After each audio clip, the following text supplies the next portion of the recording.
Pessoal, acabei de gravar um vídeo falando do dogma de Montaigne e do estado de natureza, estado civil, criação do Estado.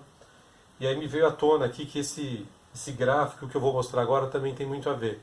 Caso você esteja vendo esse vídeo antes de ver o dogma de Montaigne, basta você ver na sequência, um vai complementar o outro. Mas não esqueça antes de ir lá no meu canal, seguir o canal e clicar no sininho para receber as notificações. Ok? Divisão de classe, pessoal. Divisão de classe social. Existem muitos lugares aí que se formam uma pirâmide quando você fala em divisão de classe social.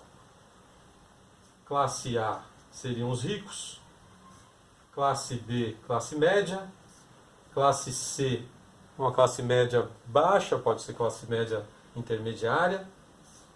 Para alguns lugares aí existem a classe D e E, e aqui os mais pobres. Dependendo do país, a forma não é essa, ela pode se formar um losango, um diamante, um losango deitado, depende da estrutura, né? A, B, C, D e E. Quanto menos pobre tiver, quanto menos classe miserável tiver, que nem pode se dizer que é uma classe, porque passar fome não é fácil, o ideal seria que a gente conseguisse desenvolver um método, um sistema que promovesse todos a um nível melhor. Existem países que esse gráfico, vou até fazer aqui em cima, ele é mais achatado ainda. Classe A aqui em cima, classe E aqui embaixo, porque a diferença salarial entre a pessoa mais rica de um país X e a pessoa mais pobre ela é menor. Quanto menor essa diferença, na minha opinião, melhor a estrutura social do país. Mas isso é uma coisa que tem que acontecer um pouco que naturalmente. Se você tenta forçar a barra, você acaba gerando pobreza. Nessas divisões de classe aqui, imagine o seguinte, que um país... eu vou fazer uma outra figura agora, só para ajudar um pouquinho. O país A, ele está aqui, né? Ele tem pessoas A, B, C, D e E aqui nesse balãozinho, certo? Imagina o seguinte, esse é um país 1, vou chamar de 1 para facilitar. Imagine um país 2 que ele está aqui, ó. A, B, C, D e E. Significa que talvez aqui, vou exagerar um pouco, tá, pessoal? Talvez uma pessoa num país rico de classe D ou C esteja vivendo, talvez não como um da classe A de um país número 2 aqui, mas esteja vivendo o próximo do que vive uma pessoa de classe média num país 2 aqui, em desenvolvimento. Agora vamos imaginar um país miserável,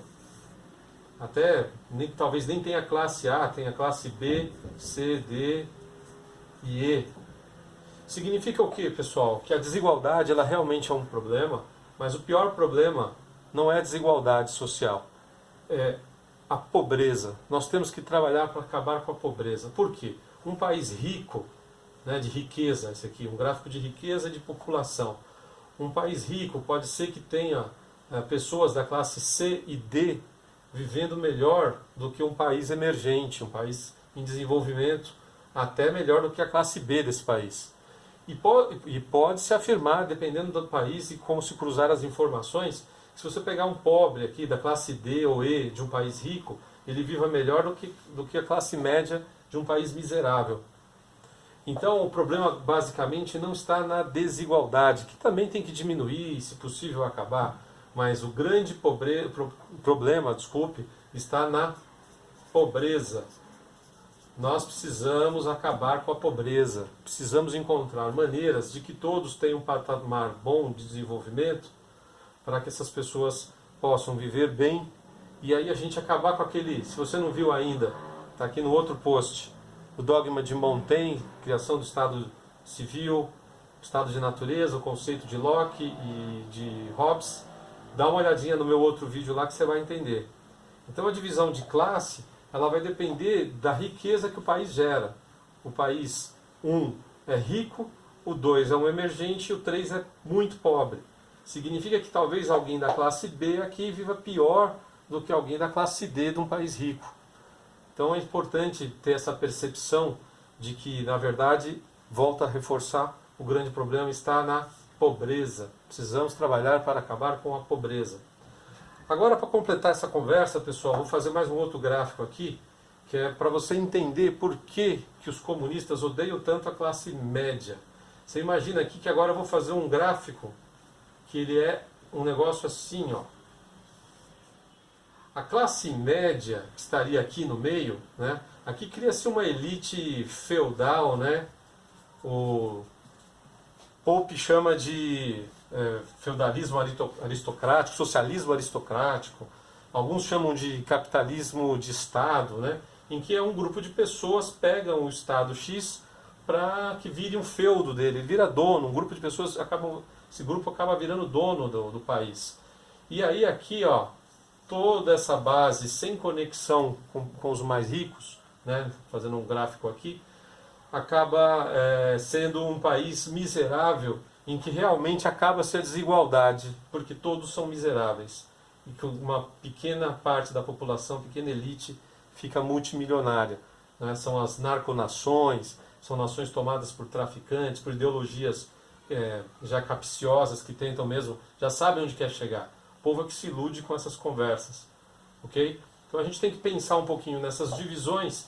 E aí por que a classe média é tão odiada pelos comunistas? Porque ela faz esse trabalho de ligação entre as classes ricas e classe média baixa para pobre, o que dificulta muito o domínio feudal aqui dos socialistas, comunistas e qualquer outra coisa mais aí que você puder imaginar.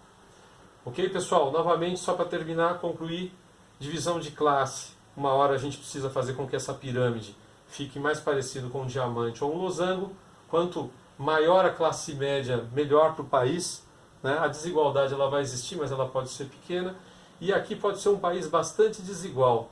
Tá? Mas ainda assim o pobre de um país desigual ainda é mais rico do que uma classe média de um país em desenvolvimento ou um país pobre. Espero que tenha ficado claro. Qualquer coisa manda uma mensagem para mim pelo YouTube. Rogério Souza 8020. Dá uma clicada lá, siga meu canal. Clique no sininho para receber as notificações. Obrigado, pessoal. Até o próximo vídeo.